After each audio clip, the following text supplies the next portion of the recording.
Secundaria primer grado. Matemáticas. ¿Probabilidad o suerte?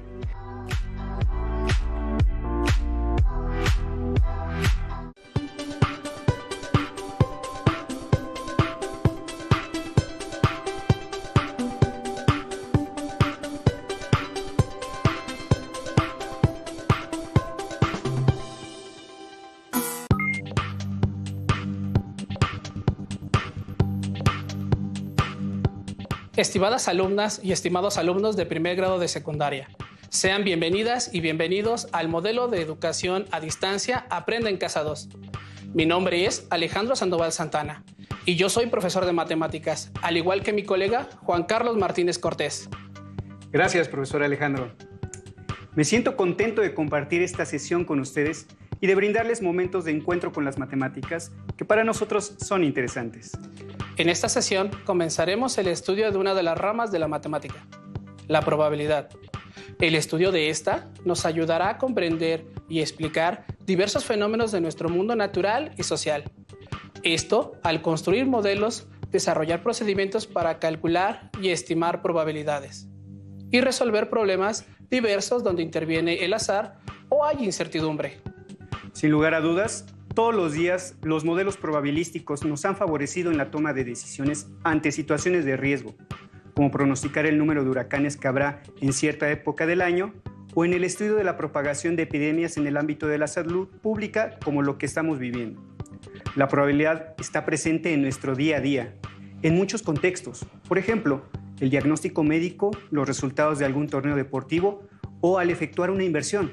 ¿Ustedes por qué consideran que es importante el estudio de la probabilidad?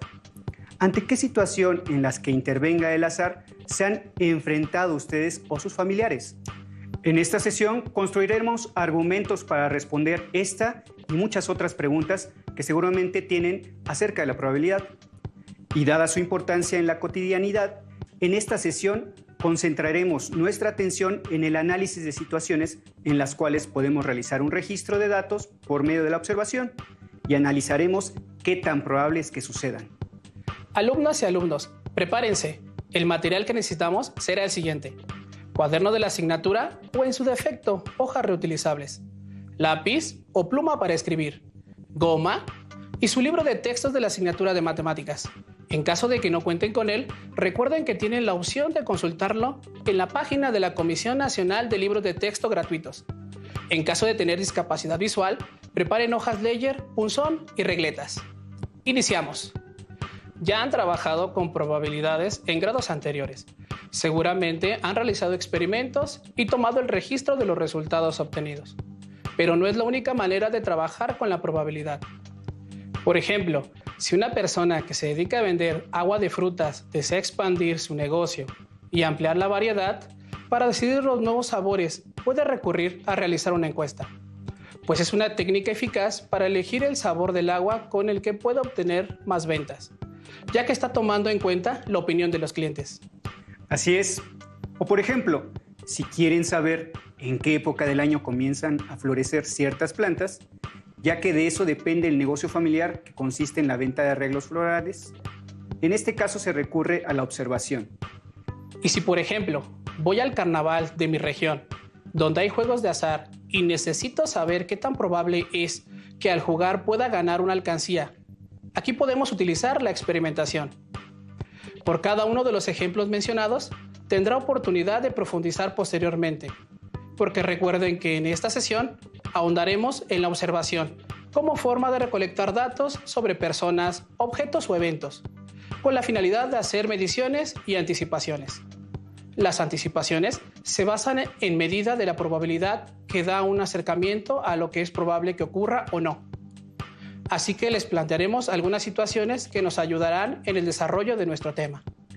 Les contaré una anécdota que vivió Julio. Julio es un muchacho que trabaja en una tienda.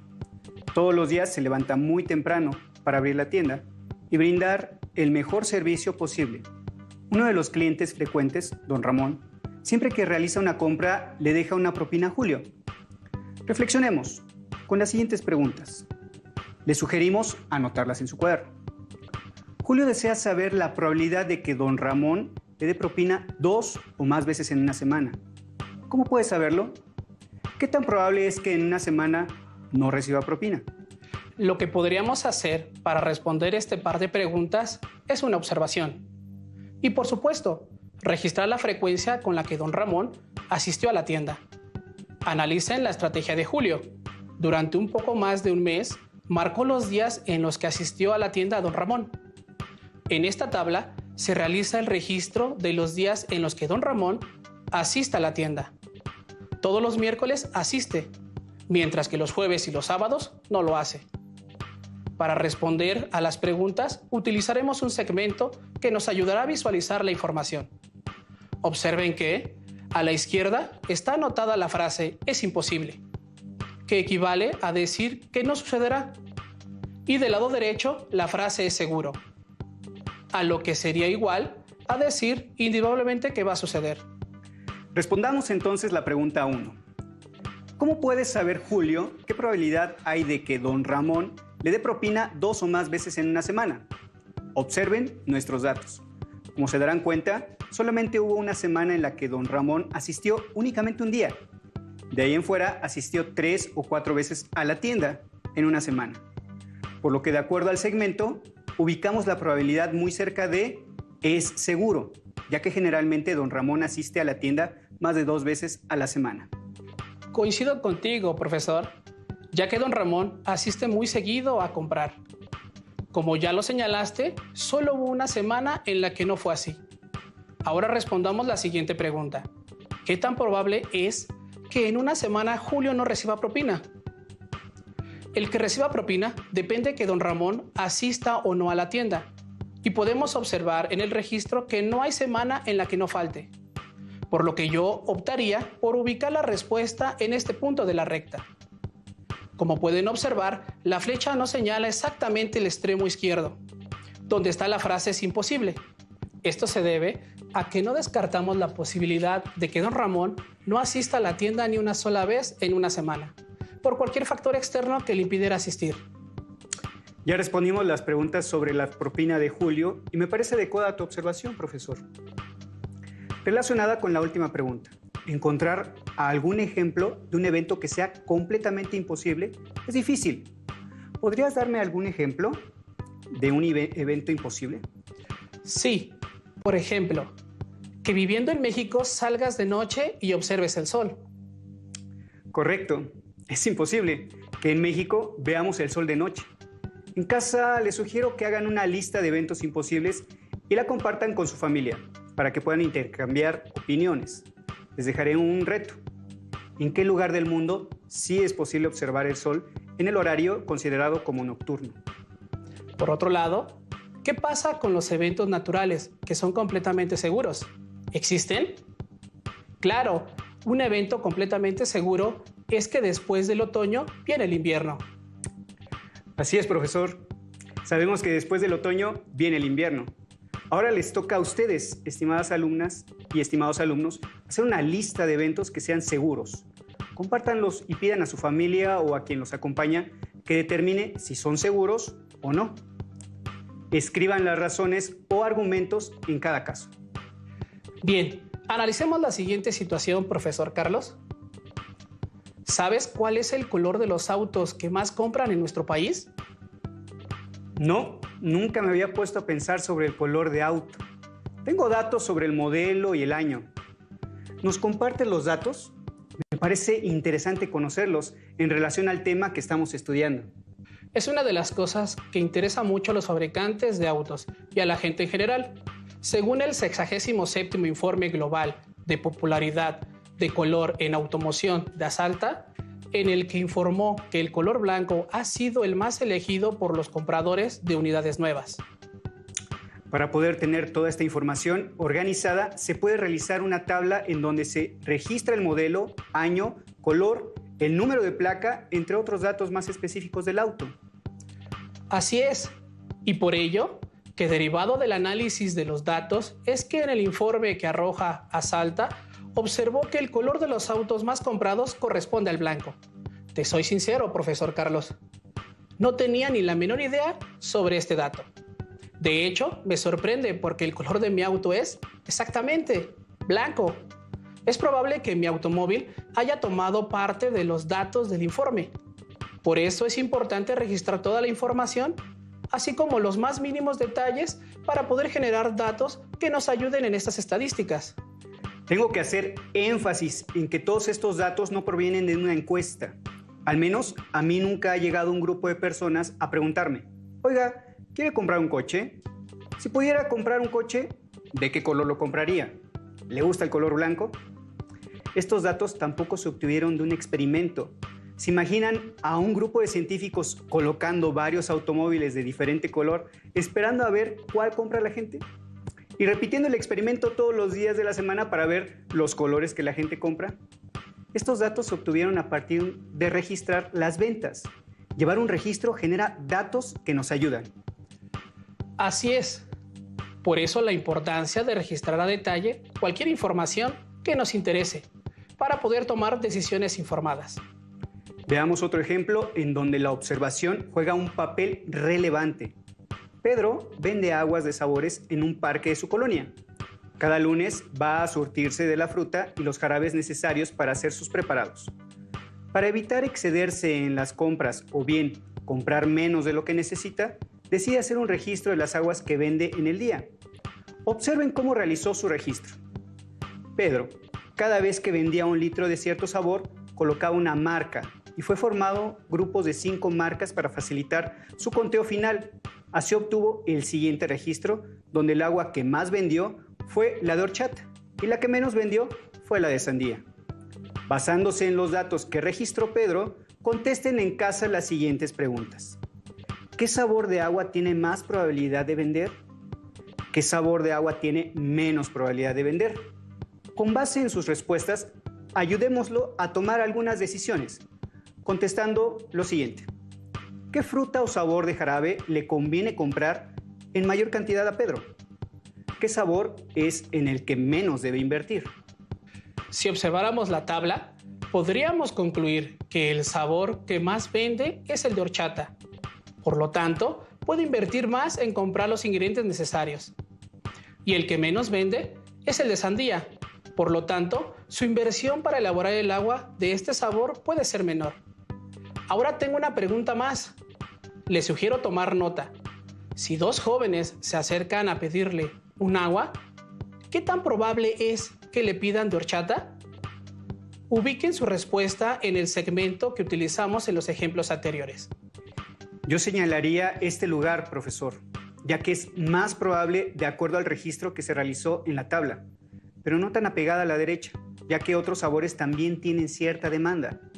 Es así como, basándonos en los datos que recolectamos, a partir de la observación y el registro que hacemos de ellos, podemos analizar la probabilidad de ocurrencia de alguna situación y tomar decisiones que nos beneficien.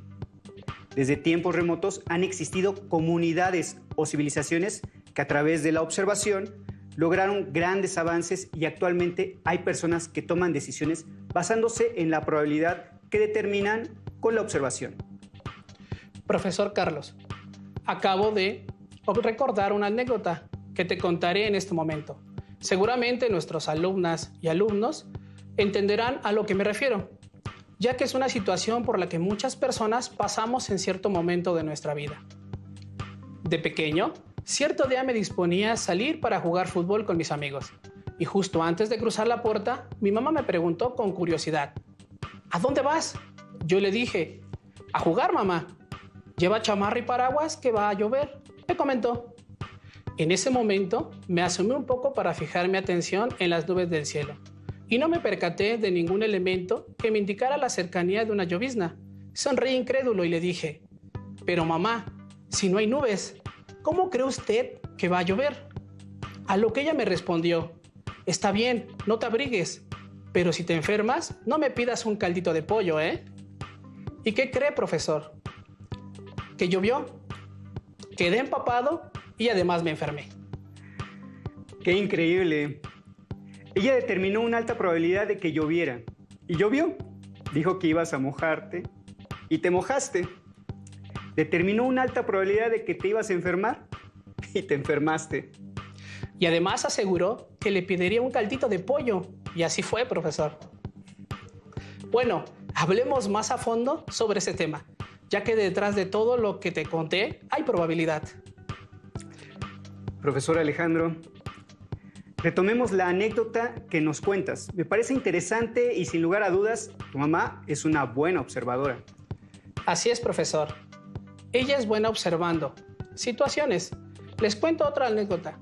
Un día, que sí había nubes en el cielo, me puse chamarra y me cargué un paraguas para poder salir, ya que me dije en voz alta, ahora es muy seguro que lloverá. Mi mamá sonrió y me dijo, Alejandro, deja el paraguas para que no lo pierdas. Yo seguí la instrucción. ¿Y qué crees, profesor? Que efectivamente no llovió. Ya no tan sorprendido le pregunté, mamá, ¿cómo le hace usted para saber cuándo va a llover y cuándo no? Ella me contestó, me enseñó tu abuela y a ella le enseñó su mamá, tu bisabuela, y así sucesivamente. Sin lugar a dudas, ese conocimiento ha trascendido a lo largo de los años. Es relevante, por ejemplo, para las personas que se dedican a sembrar, pues permite determinar el mejor momento para llevar a cabo la siembra. Me pregunto, ¿qué elementos tomó en cuenta tu mamá y sus ancestros cuando observaban los fenómenos de la naturaleza? Ustedes, estimadas alumnas y estimados alumnos, ¿qué datos observan para predecir si lloverá o no? Pueden preguntar en su casa y llevar un registro de las respuestas. Es importante que observen que para tener mayor probabilidad de que llueva o no, en sus anticipaciones podemos hacer un registro de varios datos. Profesor, ¿qué le parece si anotamos cada uno de los datos que podríamos tomar en cuenta y así poder registrar lo que vamos recabando?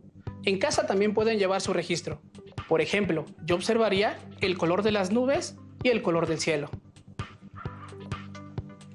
Yo me fijaría en el mes en que llueve y la cantidad de días transcurridos en una estación del año o en un mes determinado. Considero que también centraría mi atención en la trayectoria de las nubes con respecto a la dirección del viento. Muy bien, profesor. Otro aspecto que tomaría en cuenta sería el de observar si hay pájaros o animales alrededor, porque he notado que cuando llueve, ellos se refugian. Excelente. Yo tomaría en cuenta la temperatura y la humedad. Vaya, son bastantes. Podemos observar y analizar. Sería bueno organizarlos para estudiarlos mejor. Probablemente ustedes en casa ya conozcan un método para organizar datos de acuerdo al tipo de información. Si es numérica, es decir, datos cuantitativos, o bien datos cualitativos, que describen características o cualidades a las que no se les puede asignar un valor numérico. Correcto. De este lado, pondré un dato cuantitativo, que sería la cantidad de días transcurridos en una estación del año o en un mes determinado. Yo pondré datos cualitativos aquí, como el color del cielo y las nubes, junto con la fauna. Alumnas y alumnos, ¿cómo organizarían el resto? Registraré la temperatura de este lado, junto con la humedad y el rumbo del viento, ya que opino que son datos cualitativos. Podría ser, profesor, ya que si no tenemos los instrumentos tecnológicos necesarios que nos permite saber datos cuantitativos, entonces nuestro registro será cualitativo, porque solo podríamos dar una interpretación, como la de mucho, poco, alto y bajo. Pero como ya contamos con instrumentos como un termómetro para medir la temperatura, un higrómetro para medir la humedad y un anemómetro para calcular la velocidad y dirección del viento. Hoy en día tenemos la obligación de ubicarlos del otro lado, ya que entraría en la clasificación de los elementos cuantitativos. Si quieren conocer más sobre el clima, pueden acceder a la página del Servicio Meteorológico Nacional. Este organismo público de nuestro país nos proporciona información sobre el tiempo en cada región de México. Para esto, los especialistas realizan una serie de mediciones sobre la cantidad de lluvia, la temperatura, la presión atmosférica, entre muchas otras. Y ofrecen con una gran precisión predicciones del clima e incluso un reporte meteorológico para la agricultura, que les puede resultar muy útil a las personas que se dedican a sembrar, o al tránsito aéreo, o a nosotros mismos, para que podamos realizar nuestras actividades previendo algún contratiempo ocasionado por el clima. Me parece interesante el estudio de la probabilidad, ya que podemos entender un poco más el mundo que nos rodea, además de aportar información importante para el estudio de otras ciencias, por ejemplo, la geografía, la meteorología, la física, la biología o la química. Es verdad, podríamos hablar de temas que tienen una estrecha relación con la probabilidad, tales como el efecto mariposa, el gato de Schrödinger o incluso en el diseño de las redes sociales. Esto es solo el inicio y, como dice el dicho, paso a paso se anda lejos. Así que yo les sugiero que comiencen consultando en su libro de texto el tema de probabilidad. En caso de que no cuenten con su libro, recuerden que pueden consultarlo directamente en la página de la Comisión Nacional de Libros de Texto gratuitos. Y si lo desean, pueden volver a ver esta sesión. Profesor Carlos, ¿qué tan probable es que la sesión ya se haya terminado? Pues es completamente probable. Así es, llegamos al final, pero fue un gusto acompañarlos en este viaje de conocimiento por el mundo de las matemáticas. No dejen de ver la próxima aventura de Aprende en Casa 2. Hasta luego. Si tienes dudas o necesitas ayuda, llama al Centro de Apoyo Pedagógico a Distancia. El número de teléfono para secundaria es el 55 36 01 71 23. Si requieres consultar los libros de texto en versión digital, recuerda que los puedes encontrar en la página conalitec.cep.gov.mx. Y recuerda que también cuentas con el sitio aprendeencasa.cep.gov.mx, en donde podrás ver nuevamente los videos de los programas y además encontrarás actividades para fortalecer tus aprendizajes.